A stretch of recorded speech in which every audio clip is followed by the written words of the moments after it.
কিন্তু কি জানেন, দিনান্তে নিশান্তে একবার করে গোবিন্দ চরণে কাঁদতে হবে মা।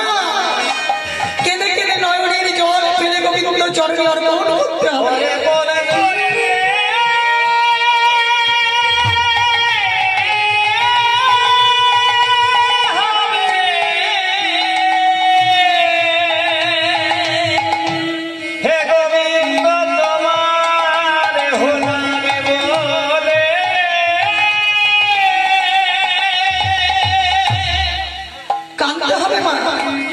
গোবিন্দ চরণে কাঁদতে হবে। গোবিন্দ দেখুন আমাদেরকে দুটি নয়ন দিয়েছে কেন? কারো গোবিন্দ তো কিছু চাই না মা, গোবিন্দ দুটি নয়ন দিয়েছে, সেই নয়ন বাড়ি বিগলিত করে গোবিন্দের চরণ ওখানে ধুলিয়ে দেব। আমাদেরকে যে দুটি বাহু দিয়েছে, কি করব না, বাহু দিয়ে আমার গোবিন্দের চরণ সেবা করব। দুটি কর্ণ দিয়েছে কেন মা? কারণ সেই কর্ণে মধুর হরিনাম শ্রবণ করব।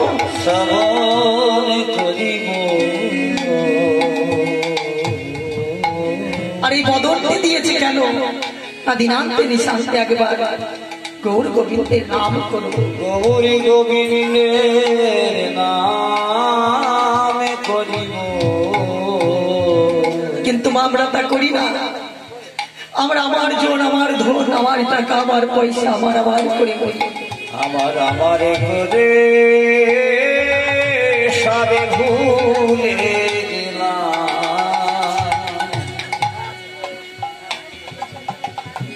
মা। দেখবেন এই কলিযুগে আপনারা অনেক জায়গায় চিত্রপটে লক্ষ্য করবেন, দেখবেন সেখানে গৌর হরি আমার তিনটি ভাবে দাঁড়িয়ে আছে। কেমন ভাবে? একটি দেখবেন বাহু ঠিক এইভাবে সামনের দিকে বাড়ি আছে, দেখতে পাবেন। আর কোন জায়গায় চিত্রপটে লক্ষ্য করবেন গৌর হরি ঠিক এইভাবে দাঁড়িয়ে আছে। আবার কোন জায়গায় দেখবেন দুটি বাহু প্রসারিত করে গৌর হরি আমার দাঁড়িয়ে আছে। কেন গো মা? প্রথম কারণ গৌর হরি এইভাবে দাঁড়িয়ে আছে কেন? গৌর হরি বলছে সমস্ত কিছু স্বীকার করো, তোমার যেটা হবার সেটা হয়েছে। ওই যে বললাম আমি গোবিন্দ ভজনা করি, কিন্তু গোবিন্দ তবু আমার মাকে আমার কাছ থেকে নিয়ে নিল, বা আমার পিতাকে আমার কাছ থেকে নিয়ে নিল। তখন বলছে হে প্রভু, আমি আর আমার সেবা করবো না, তুমি আমার অমূল্য সম্পত্তিকে কেড়ে নিলে, তুমি নেই প্রভু, তুমি নেই। কিন্তু মা সেটি স্বীকার করতে হবে, সেটি আমার হবার ছিল, তাই হয়েছে। কথায় আছে না, নদীর এপারে কহে ছাড়িয়া নিঃশ্বাস, ওই পারেতে সর্বস্ব আমার বিশ্বাস। নদীর ওই পারে মানুষ ভাবছে যে আমাদের এই পার মনে হয় এবার বেরিয়ে যাবে, ওই পারে লোকগুলো ভালো আছে। ঠিক ঠিক বিপরীত দিকে সেই মানুষগুলো তাই ভাবছে। কিন্তু মা, সুখ কোনো দিকে নেই, নদীর দুদিকেই সমান।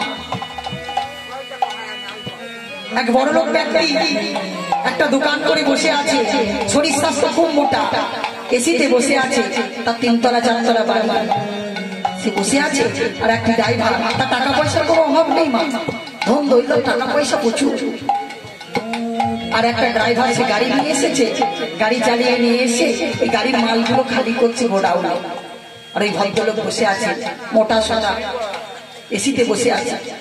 তখন সেই ড্রাইভার মনে মনে তাকে তাকিয়ে দেখছে, আর মনে মনে চিন্তা করছে হে গোবিন্দ, আমি ড্রাইভারি করে খাই, এই রোদ গরমে আমার প্রাণ যায় যায় অবস্থা হয়ে যায়, কিন্তু আমার সব সুখ আছে। আমার এই টাকা পয়সা যদি একটু সুখ থাকতো, তাহলে তো বাড়িতে সকলকে সুখে শান্তিতে রাখতে পারতাম।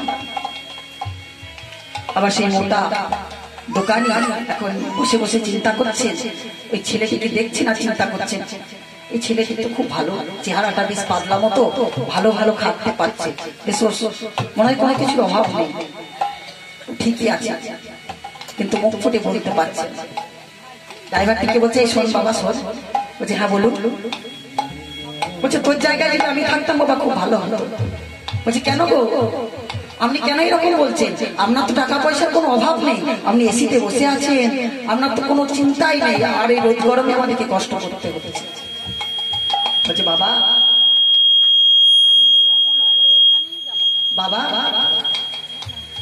আমি এসিতে বসে থাকি ঠিকই, তুই দেখছিস আমি সুখে আছি, কিন্তু আমি সুখে নেই বাবা।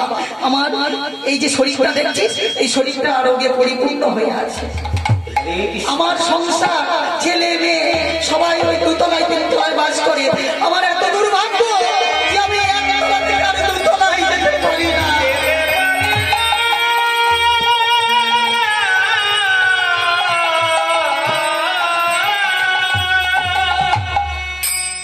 তাই মা দেখো, যেটা হওয়ার সেটা হবে, সুখী কেউ নেই। তাই গৌরহরি বলছে যেটা হয়েছে সেটা স্বীকার করো বাবা। আর এই যে সামনের দিকে বাহু প্রসারিত করে দাঁড়িয়ে আছে, বলছি ভক্তগণ তোমরা এক পায়ে গিয়ে এসো, আমি 100 পায়ে গিয়ে যাব। তোমরা আর বিলম্ব করে থেকো না, তোমরা যে পথে যাবে সেই পথে এগিয়ে চলো, আমি তোমাদের সঙ্গে আছি। আর গৌরহরি যে বাহু প্রসারিত করে দাঁড়িয়ে আছে, এটির কারণ হচ্ছে যে আত্মসমর্পণ করা। এই হরিনামে গোবিন্দকে ডাকতে গেলে দেখবেন আত্মসমর্পণ করে ডাকতে হয়। বাহু তুলে যদি হরিনাম সমর্পণ করা না যায়, তাহলে গোবিন্দের কাছে আত্মসমর্পণ করা হয় না। তাই সকলে মিলে একটু বাহু তুলে, কারণ দ্রৌপদী বাহু তুলে কিন্তু গোবিন্দকে ডেকেছিলেন, তাই তো বাহু তুলে গোবিন্দকে ডেকেছিলেন। আর গোবিন্দ তখন সব কিছু ছেড়ে দিয়ে, যখন দ্রৌপদী বস্ত্র হরণ হচ্ছিল, বস্ত্র খুলে নিয়েছিল, তখন